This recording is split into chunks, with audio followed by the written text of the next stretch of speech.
Welcome to Sino-Warfare with Ralph D. Sawyer.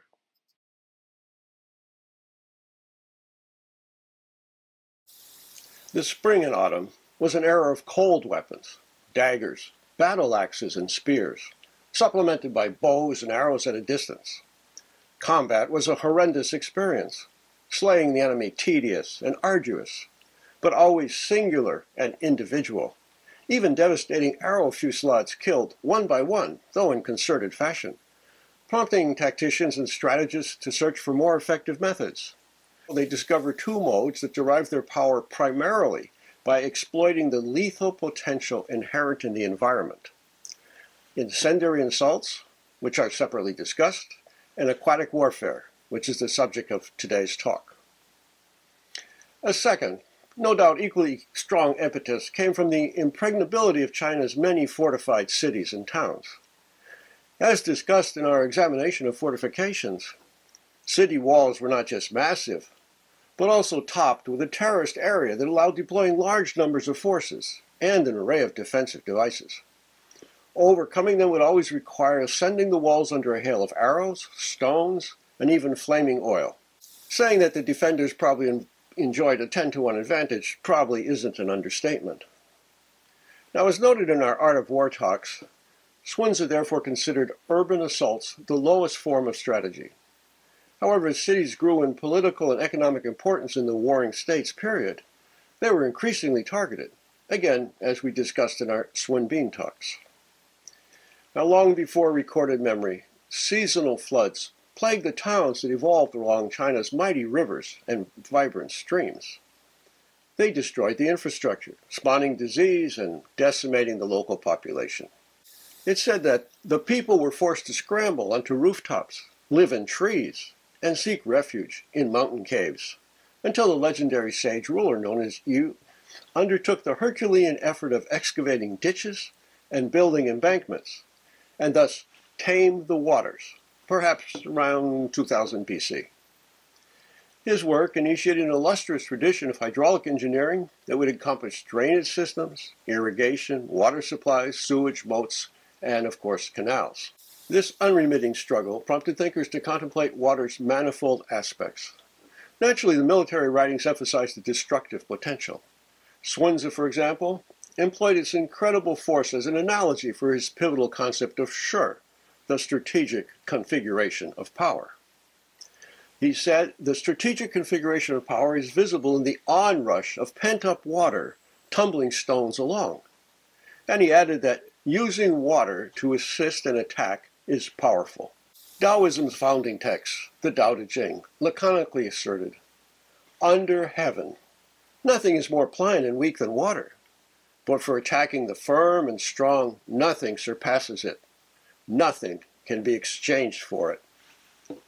And just before the end of the 3rd century BC, Wei Liaozi added, water is the softest and weakest of things, but whatever it collides with, such as hills and mounds, will collapse because its nature is concentrated and its attack totally committed. Now, not only are all of China's many rivers capable of inflicting unexpected destruction, even streams can wreak great havoc. Banking them unexpectedly increased the potential danger because many, especially the Yellow River, are heavily laden with silt. Constantly accumulating soil deposits continually raise the overall bed, requiring that the dike walls be repeatedly heightened. Now, with such destructive potential ready to hand, as well as in nearby lakes and reservoirs held back by simple earthen dams, aggressors could readily inflict dramatic damage with little effort. In addition, the ever-expanding, highly complex network of irrigation channels and canals quickly dispersed any water surge over a vast area, turning the countryside into an inhospitable swamp. And while mounting an aquatic attack could be a daunting, laborious task, in the absence of harassing forces, diverting a mountain stream, simply smashing a dike, might be accomplished in a couple of days. Now, aquatic warfare has historically assumed two basic forms: direct attacks that employ water to strike cities and bastions, and generally result in inundation when the walls don't immediately collapse, and indirect ones, intended to sever the enemy's water supply otherwise deny its utilization, such as with poison. Water rams, which will be examined in our next talk, fall into the first category. Now, flooding can be achieved by diverting the flow of a river or a large stream, or damming it down below the target until the water accumulates sufficiently to back up. Even if the fortifications don't succumb, the inhabitants are usually immersed in inescapable misery and widespread disease. However, rather than simply destroying city structures or targeting people, aquatic attacks were more commonly undertaken to coerce surrender through deprivation, obviating any need for costly direct assaults. The first recorded aquatic attack in China dates to 512 BC, just when Sun reputedly began to serve as a strategic advisor to the state of Wu.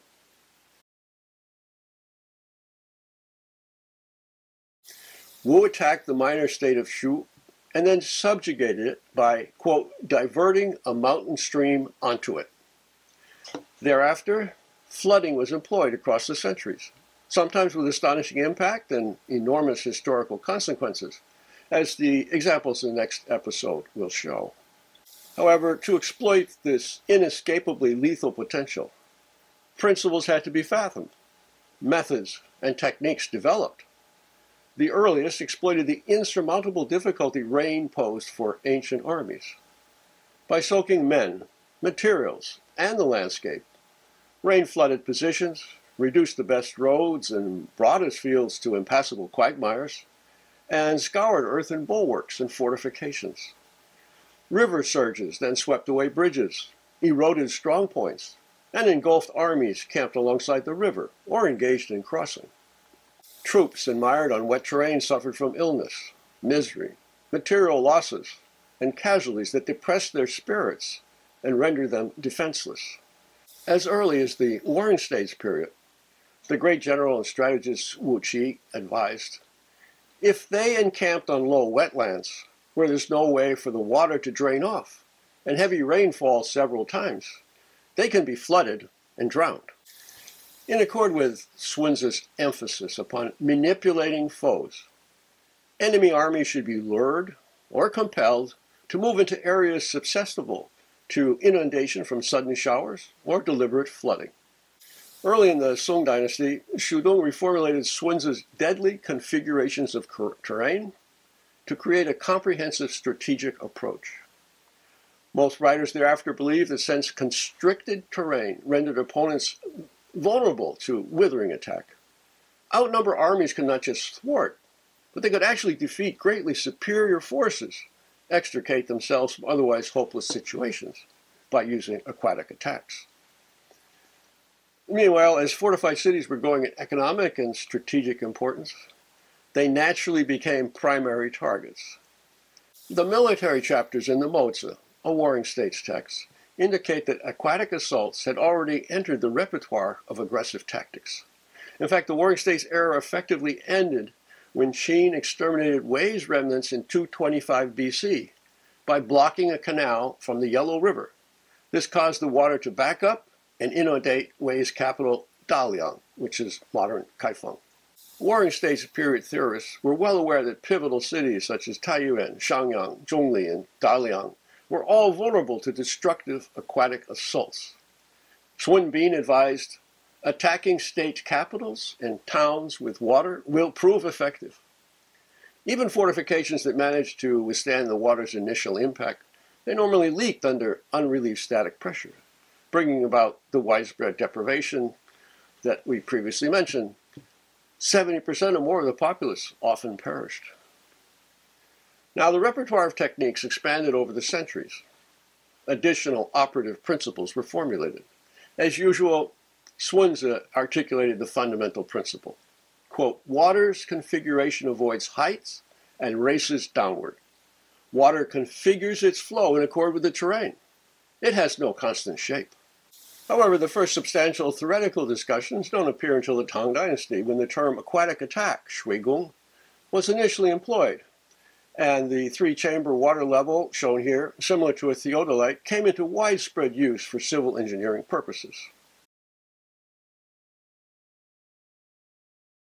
The disproportionately influential Taibai Yinjing, datable to about 750 AD, succinctly states, "Water achieves its power through terrain. When the source is higher than the city, or the main course is larger than the side channels, they can be blocked and then released to flow. After first setting up a water level to determine the relative heights, you can engulf cities, inundate armies, immerse encampments, and defeat generals." From the 10th century onward, it became common to conceive of the coursing waters as equivalent to millions of soldiers. Extensive theoretical discussions then followed, which are unfortunately too lengthy to examine in detail here, but can be found in my book on the subject, Fire and Water. However, a few particularly germane pronouncements are well worth citing. For example, the imperially sponsored Song Dynasty Wu Jing Zongyao put the methodology upon a sound footing. Quote, "Aquatic attacks are the means to sever the enemy's roots, submerge the enemy's cities, float the enemy's huts and sheds, and destroy the enemy's provisions and stores. A mass of 1,000,000 can be turned into fish. Even cases of lesser harm can still cause them to clamber up trees to live and suspend pots to cook." Even though primarily undertaken around the major river systems, the results of flooding varied from rare quick victories to interminable stalemates and even unexpected reversals when the aggressors became entangled or lax. This prompted the Wu Jingzongyao to comment, "Gerbo's perishing through mounting an aquatic attack should be an admonition to anyone undertaking one." And Shudong further warned, "Employing water requires the appropriate terrain. Persisting in employing it on inappropriate terrain will result in harm." Now, some thinkers began to think that aquatic attacks were a method of last resort, that they were too time-consuming and cumbersome to be volitionally employed. Critics even appeared who condemned their destructiveness, the inhumanity of slaying thousands and tens of thousands of innocent people. In response, about 1130 AD, Shi Chongli retorted, "Warfare is the Tao of deception. So if you can be victorious over the enemy, neither launching incendiaries nor breaking open river dikes should be discarded. One who excels at warfare takes water and fire as materials for employment." And then about 1562, the experienced commander and military writer Ye Mengshong bluntly condemned the short-sightedness of anyone who failed to perceive water's destructive potential. "I observe that water can be used to encroach and inundate, can be used to float and flow, can be used to sink and drown, can be used to encircle and besiege, and it can be used to quench thirst." Thus, those in antiquity who excelled in employing the army frequently relied upon the power of water to establish unorthodox achievements. And he continues, "The stupid must employ boats and vessels before they term it aquatic warfare, not knowing that if they fathomed its real meaning, prepared their implements, took advantage of opportunities, aggressive warfare and unorthodox plans would all come from it. What reliance must there be upon boats and vessels?"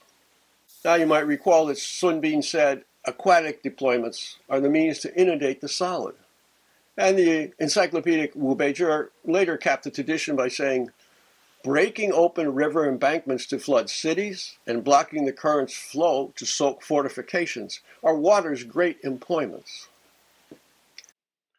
Thank you for watching.